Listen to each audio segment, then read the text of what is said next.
the other one says, the Area 51 says, remember that spacecraft you guys recovered a wicked long time ago? Well, he thinks he left his wallet in it. So you leave your wallet in the craft. Now, Area 51, for those who might be worried about that, exists as a testing site for top secret aircraft and was used as a U-2 spy plane base. So it's very secret. Now, one Princess lecturer we has, a fellow called Colonel Fozzie Fur, which is a strange name, that was his nickname. He was a former U-2 pilot, and he said, outfitted in high altitude gear that the U-2 pilots have, they're wandering around, they look pretty alien. And so you have got Area 51, but it's not, you don't keep your aliens there. Now, the 1950s was a great time for lots of sightings and landings. It was the height of the Cold War, tensions were high. What fancy new aircraft did the Russians have? So people were jumpy, and there were many sightings in the 1950s. And you have something like this cartoon where the alien's being interviewed by a reporter, and he says, that's a really good question, Mike. The reason we've never landed in the White House lawn is because we don't want to be shot. Plus, we're really only interested in intelligent life. That says a lot. Australia wasn't left out. Now, this is an interesting observation. You can have a look at the text there while I just tell you a little bit about it. It came from and went back to the west. It seemed to float just over the treetops. Was it a Chinese lantern? You can make these things out of a light wire frame and rice paper covered over it into a dome with a wad of cotton wool soaked in kerosene hung centrally under the dome and then lit, and it operates like a hot air balloon. It looks like it could have been that. That's all I can think. There's no indication of anything else. Now, I spoke to a fellow who was in charge of security at the Woomera facility, and he happened to be a passenger here. He was there for 7 years, and he advised that they carefully examined every reported sighting of objects in the sky, but they hadn't come up with anything inexplicable. So, you'd think if the aliens were interested in what we were doing, they might hang around Woomera. And now, this is a UFO sighting map. Sightings and population seem to be evenly spread. You can see UFO sighting on the top left, the USA by night map down the right. Totally sort of mimics the population because people see UFOs, but there's no sort of really distinct hotspots anywhere that you can say, well, the aliens seem to be all gathering in this spot. Let's have a look at a few of the individuals. George Adamski was Polish-born. He was a soldier in the US Army in 1913 to 1916 Pancho Villa expedition. In 1946 he started photographing UFOs. In 1949 he wrote a science fiction book about a trip to the Moon, Mars and Venus. He then took the fictional material from his book, his science fiction book, For Flying Saucers Have Landed in 1953 and Inside the Spaceships 1955. His first contact with an alien was on the 20th of November 1952 in the Mojave Desert. So he says, the alien was a human being from Venus named Orthon, and they communicated by hand signals and telepathy. Now bear in mind, we've discovered Venus has an atmospheric temperature of 460 degrees centigrade and about, I think, 90-95 atmosphere pressure in a very caustic atmosphere. Over 95% of carbon dioxide. So, Orthon from Venus, yeah, right. Now, Adamski was a good self-promoter, travelling and lecturing and made a lot of money that way. Somehow he managed an audience with Queen Juliana of the Netherlands, and he claimed that the Pope had given him a medal. So you see the press clipping there of the Pope and the medal. Towards the end of his life, said he was going to a conference on Saturn, but by then he was considered a crackpot. What about the flying saucers he photographed? Some said they looked like the lids of water coolers he sold. He was a salesman. One said that the photo was the top of an Italian ice machine in his cafe. After his death, some of the lampshades in his house looked strangely familiar.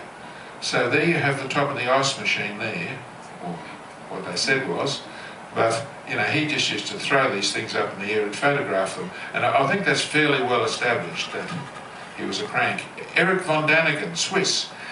He'd spent 9 months in jail for fraud and embezzlement while still a youth after earlier brushes with the law. As a manager of a hotel in Davos, Switzerland, he wrote his first book, Chariots of the Gods, in his spare time.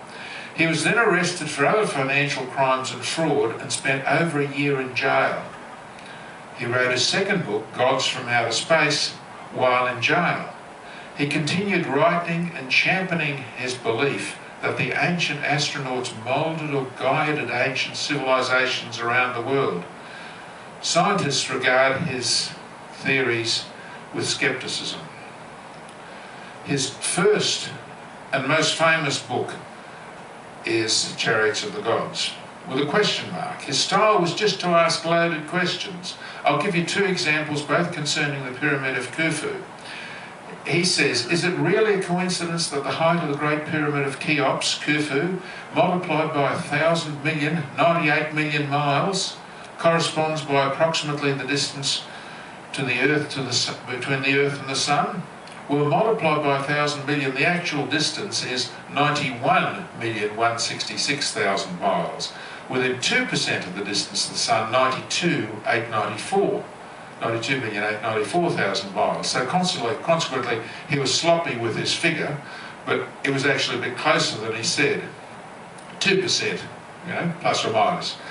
Now, but what was the excuse for sloppy work like that? You know, it was way out. But anyway, let's carry on. Then he says, is it a coincidence that the area of the base of the pyramid divided by twice its height gives a celebrated figure of 3.1514159, which is pi? Now, let's test this. Now, and we'll go to this. You can't divide an area by twice a height, but you can divide the sum of the 4 sides by twice the height, and the result is 3.14018, within 0.5% of pi. What has pi got to do with the pyramids? Absolutely nothing. Other pyramids have varying angles to this one, but they weren't selected. Now, I'd like to introduce you to simple number theory here. First, select the number you want to use, such as the height of a pyramid, then examine the range of multipliers and dividers, which combined with the number you first selected, arrives at a close approximation to any of the range of convenient numbers spanning any of the sciences you decide to pick. When you've made your choices, you can formulate some theory of secret encoded knowledge. Now, I'll give you an example. I've made a measurement of the length of the western elevation of my house, which is the longest elevation. With appropriately rounded multiplier, I immediately got within 2% of the distance of the Sun, better than von Daniken, and converting metres to years and shifting the decimal point 1 place, I got within 1/5% of the sidereal period of Mars. So that's not bad. What does it mean? Absolutely nothing. The architect of the house had no great cosmic plan in mind or knowledge to be encoded. It was just, you know, you can play around with these figures. Steven Spielberg's film, 1977, Close Encounters of the Third Kind. It appears in popular culture, just for interest. The first kind, close encounter, sighting a UFO. Second kind, physical contact. Physical evidence, like, you know, depression in the ground or something like that. The third kind, contact. The fourth kind, abduction. And the spread of space culture has come to architecture and designs, from Star Wars to the P&O's Pacific Dawn entry to the dome. And inside the dome, have a look at that. That looks like a good flying saucer, except down the bottom there you've got, if you notice, there's a waiter there in a blue jacket, and there's another one there, and they're wanting to serve you drinks. So it's reached common culture. Now, actually, alien abductions. Now, the Pacific Dawn, that looked a darn sight better. as a flying saucer than this one, but there we go. I'd like to show you a list of alien abductions there. And there you have the aliens. There's I see you've met my Venus human trap. But it's the 80% 80% of the reported abductions come from the USA, and 2% of the USA residents believe they have had an abduction experience. I'll get to that in a moment. But the second one there, Betty and Barney Hill, this one I'd like to talk about because it is well documented. But Carl, in passing, I'd say that Carl Sagan, the famous scientist, he said that abduction experiences were very similar to the demon abductions in medieval times, you know, so it could spring from drugs or a mental state that they feel they've been abducted. So Betty and Barney Hill, here we go. Now, the Hills claim to have been driving one night on the road, was blocked by a flying saucer. That's the image on the top right. They were taken on board the craft. He was black and she was white. And in the southern US in the early 60s, this presented social difficulties. Both were sound citizens with regular jobs, you know, not ratbags or anything. They had wanted a child but were unsuccessful. It was claimed that medical fertility experiments were conducted by the aliens. Betty Hill claimed that she saw a star map on the wall of the ship that showed the star systems from the aliens' perspective, and that's from their planets, the position of their planet looking out.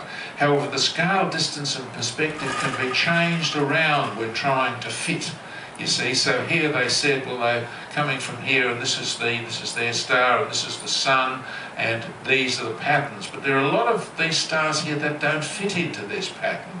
So if you've got sort of just a number of points on a map, and you can change them around to any direction you want to, in any scale you want to, you'll get a fit of something sooner or later. So I wouldn't pay too much attention to that. Now, but they did get a telemovie out of it, and that was certainly something. So let's have a look at this. Okay. This is in the modern form, they're doing a survey, and the alien says, okay, the fellow's not happy. On a scale of 1 to 10, how likely would you be to recommend the abduction experience to a friend or family member? And he's probably going to say not much, 0. And the two aliens with an abductee, and they're saying, we're so bad, we're performing these experiments, they're tickling his nose with a feather, and they put shaving cream on his hand so he'll slap his face. So, okay, that sort of makes it a little bit, makes it a little bit humorous. But if we're talking about abductions, as I said, 80% of reported abductions come from the USA, 2% believe that they've had an abduction experience. Now, if you're looking at the population of the USA, that's 2,740 a day. A shipload a day goes up for an abduction experience. We'll go on to crop circles. Now, this is self-explanatory. UK Ministry of Defence, it was sent to them in 1998. Now, in the past, there weren't crop circles but mowing devils, cutting crops after a dispute over harvesting and invoking the devil. No geometric patterns were reported. The current theories were hoaxes, which is a major one, weather, which produces the willy-willy type of thing, produces sort of rather messy circular patterns. Mystical, that it's near rune sites and sort of mystical sites, the druids and whatever, or aliens. So you've got a bit there to choose from. Now the real crop circles, these are caused by weather and the willy-willies and little tornado type things. They can get quite messy there, as you can see here in Tully in Queensland, but they nevertheless produce a circle. Then you've got man-made crop circles. In 1991, pranksters Doug Bauer and David Chorley stated that they had started the phenomenon in 1978 by making circles on crops using simple tools. As a demonstration, they then made a crop circle in 1 hour with simple tools. They said they made over 250 over the years. And on the night of July the 11th, 12th, 1992, a crop circle making competition was held in Berkshire. The winning entry was produced by 3 Westland helicopter engineers using rope, PVC pipe, a trestle and a ladder. Now another competitor used a small garden roller, a plank and some rope. So there is an example of sort of some of the more elaborate crop circles that are sort of done on purpose. One's Greenpeace, and the other one was a Led Zeppelin album cover, and a cartoon, an awkward moment in the wheat field. Each pair are on their way to make a crop circle. Now, you know, I think that's very good. Certainly the earthlings on the left look rather worried about it all. Now, for some places in the western US, especially around Roswell, New Mexico, and this site in Australia, which is Wycliffe Well, focusing on alien sightings or visits mean more business. And so if you get a few sightings, they like to publicise it and focus on it, and you get people come along, they'll stop. Now, aliens, our views tend to reflect fears and aspirations of current societies, and I'd like to go through a few of them. Now, pre-mechanical age, Ezekiel's vision, they were seen as gods, angels, devils, succubi and ghosts. There was this ethereal quality about them. Now, when we get to the more recent times, in the 50s, the aliens wore contemporary clothes and they were paternalistic and the ships were riveted like our aircraft.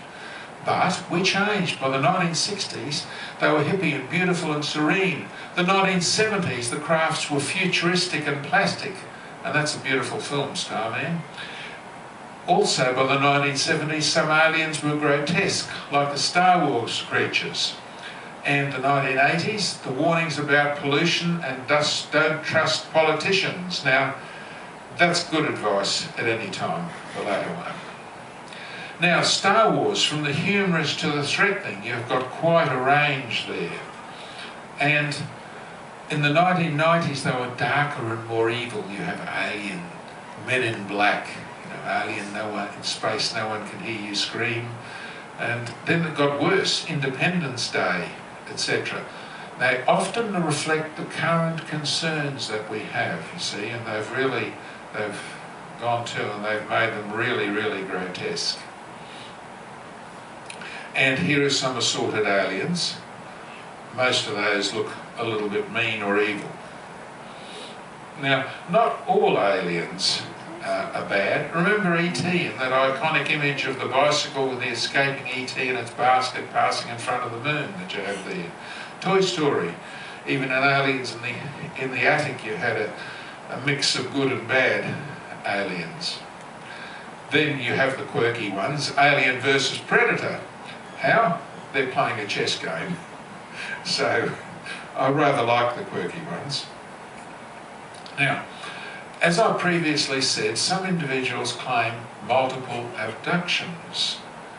Now, in the past, such claims involved demons or spirits. Now, are drugs or mental state the cause? Don't know. Do they give the aliens their forwarding address if they shift addresses? Because they seem to sort of follow them and abduct them wherever they go. I don't know. Contact. This is me on the left there greeting an alien at Wycliffe Well. And the movie Contact. Now the initial sequence in this movie, the contact sequence in this movie from Carl Sagan's book is great. Hairs raise on the back of your head, on the back of your neck, you know, as you hear the signal coming through. But later that movie got quite weird. But in Wycliffe Well in the UT, in the Northern Territory, they made quite a business of aliens, and it's a feature of their roadhouse with all of these aliens outside, and that thing over there which has the the aliens coming out of their spacecraft and that. And the interesting thing is the Adelaide-Darwin flights, as well as some international flights, pass directly overhead or nearby. And virtually anything and everything in the night sky is fair game. You know, if they see something and it's not immediately obvious what it was, oh, that's another flying saucer. And the psychics love it. Nearly everything is adorned with UFOs or aliens, and so people will come, get fuel, they'll stay at their caravan park. It's good for business. And around Roswell they'll be doing the same thing. Inside the roadhouse there, they've got these articles from the newspapers, you know. Psychic says Wycliffe Well is the key. You know, UFO and Armada invades Northern Territory, and so on. Now, an old Aboriginal sitting outside told my mate, you know, he looked at that and he said, this UFO stuff, that bullshit. That's exactly what he said. Now, so many people have mobile phones with a camera nowadays, you'd expect many UFOs sightings, you know, photos that confirm these sightings. Well, a shot like that would be a bit hard to expect. That's from a 1950s film. There's flying saucers are over Washington. But you get my point. If there's so many mobile phones around, why aren't there more totally confirmable photos, not just from one individual, you know, but from a whole group of people? The accidental shots. This one was taken by my wife in the airport in San Diego there, and it's the Andes in the background. It's a reflection, simply, of a light in the ceiling of the airport. But, you know, you could say, if you know it's a light, well, yeah, that's a light. Here's one. This is the Space Needle inside Seattle in the cloud and the mist. And that looks like a really good flying saucer. Oh, you know, a lot of detail in that. So, you know these things, and nobody's trying to have a go at you, you know, they're sort of the ones that are like this. They say, yeah, there's a Space Needle, doesn't it look good? Oh, now you say, hey, hang on, this is an unusual slide from my presentation. Now, a passenger on a previous cruise was in the RAAF in the 60s and 70s and described the night coastal patrols at 10,000 feet of these Neptune bombers. These planes carried powerful searchlights to spot submarines. Now the young crewmen, you can imagine it, they're bored out of their minds, they're on this night patrol, and they're over places like the Nullarbor, and looking down they see one lone car on the road. Oh. Now they can't be heard at 10,000 feet, so they turn on the searchlight on the car and keep it illuminated for a number of seconds, then they move the searchlight just a little bit ahead of it and turn it off. You see? That's it. They've had their fun. Yeah, that's good. Now, the next morning after the media reports, the commanding officer would call them into his office. Was that you? He would demand. No, sir, they'd reply. Well, don't do it again, he would conclude. But of course they did. So you have got, the purpose of this is you've got the fact that some people do it for fun. Or even, you know, to make money, maybe like Adamski did. Now, then there are the images that are produced on purpose. Now, my mate Stephen Voss, who's a doctor of Invercargill, he sent me this after the 2010 total solar eclipse. He said, look, I'm a little bit worried about this. Just have a look at this enlargement of this section of my image. And what he did is he'd inserted an equally fuzzy image of the Starship Enterprise. You see, that's the inset there. And it was very, very good, you see. But of course, he didn't claim that it was a Starship Enterprise sort of coming around from behind the moon during this total eclipse. He wasn't intending to deceive anyone, but there are others out there who are. And or might just do it for a bit of fun, you know, and just see what happens. Well, have I seen a UFO myself? Well, not yet. But who knows, maybe next Tuesday evening, maybe when we have our night sky on deck session, there's going to be a UFO. We've seen a few bright meteors, but you know, who knows? And they'll say, not take me to your leader, but they'll say, take me to your captain. So, thank you very much, ladies and gentlemen. I hope you found that interesting. And look out for my next talk. Thank you. And we must...